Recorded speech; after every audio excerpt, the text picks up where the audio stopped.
Hey Charger folks, if you're watching this video, you've probably seen some of my other ones on the Chargers, or on my specific Charger anyway. I'm showing you my dash here, or my specifically my glove box of this 69 Charger.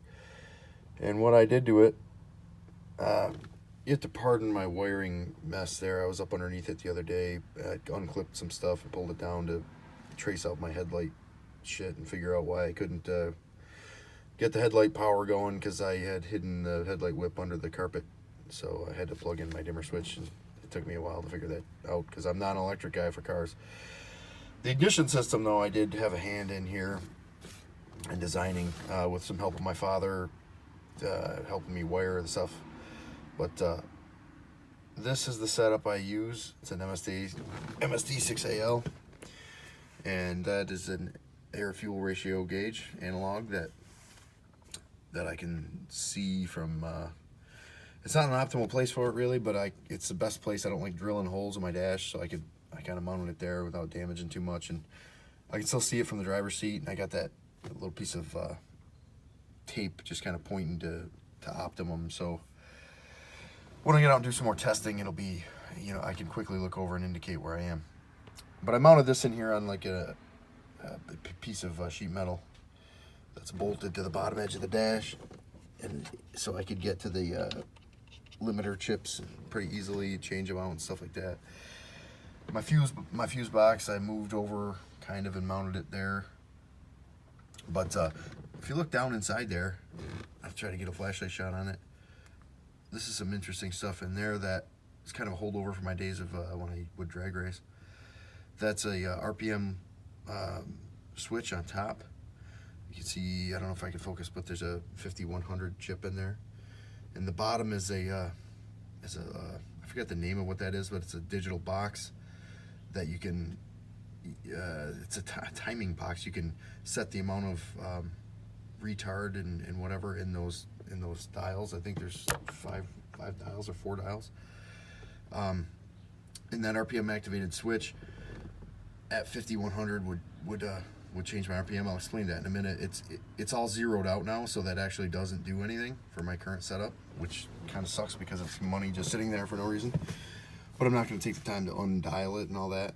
It could definitely still be useful if somebody ever puts a turbo or nitrous oxide or some other RPM activated thing in there, the switch, and But I'll get into talking about why that's in there if you want to listen to the story. I had the same block here, but it was only 440 cubic inches, or 446. It was 30 over, and I was running 13-to-1 compression with those Indy SR heads, and I think it was a Ross dome piston that I had to custom clearance and stuff to get it to fit that Indy head properly. But it was about almost 13-to-1.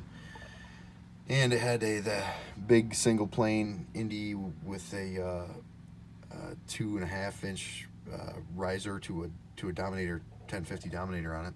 And at that point in time, I didn't have the air fuel ratio gauge, and this was probably 2003.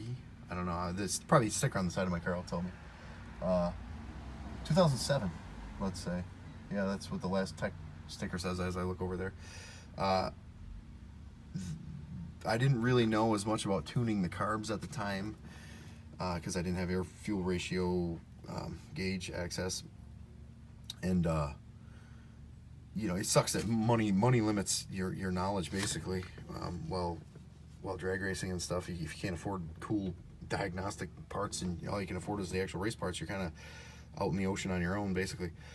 But so the issue I had was, man, it started hard, but it ran like shit unless the timing was way up there. So basically, what I ended up having to do was lock out the distributor and run it at something like 42 degrees advance at idle.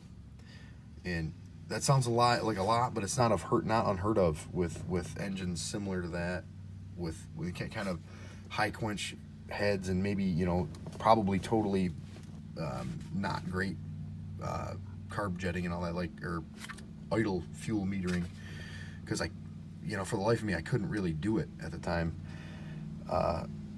So basically, you could run that real high timing in the beginning on idle and stuff, and it made a shit ton of power.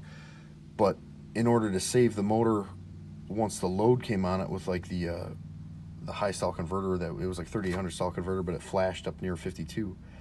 I put in this RPM activated switch for 5100 once the load came on the motor to drop the timing back to like, I believe it was like 38. We drop it back to like normal. And that setup actually worked really well. Like I never had a real problem with the motor. It made a shit ton of power. But the starting was insanely hard. Basically, when the engine was cold and everything would kind of bound up, it would buck, and it ended up breaking a ring gear and a starter on me. I got multiple different problems like that when the engine was cold. When it was hot, it would just bump right over and fire. But we tried using the start timing reduction function on that box in there, and that didn't work. It still broke something. I tried spinning it over and flipping on my ignition switch right here, and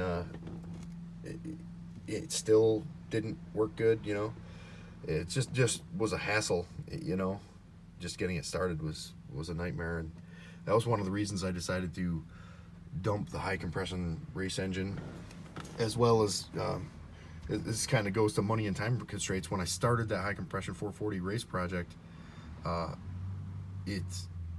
race fuel was $4 a gallon. By the time I finished it, it was $12 a gallon. So, you know, it goes to show you how, you know, money will change your motivation.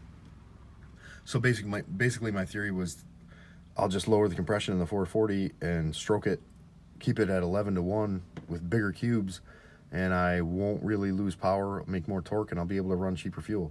And I basically achieved that with this engine. Now if I could just get some a little bit extra finance rolling here, I could get out and test the car more.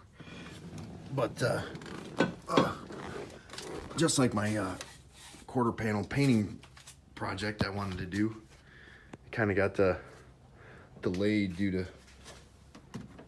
some monetary constraints. Having 2 kids, it's hard to blow your whole tax return on getting some paint work done on your car. Hopefully by fall, though, that'll be done, and hopefully next summer I'll be able to get out, drive this thing more, and really dial it in and actually use it. But man, like, really sucks going from I had a fucking paid off car, and for a long ass time, and then you have to finally junk it and end up having a new car payment and way higher insurance, and totally messes your budget. But that's life, right? So I'll look for more stuff to make videos on in the car, keep you guys occupied. Take it easy.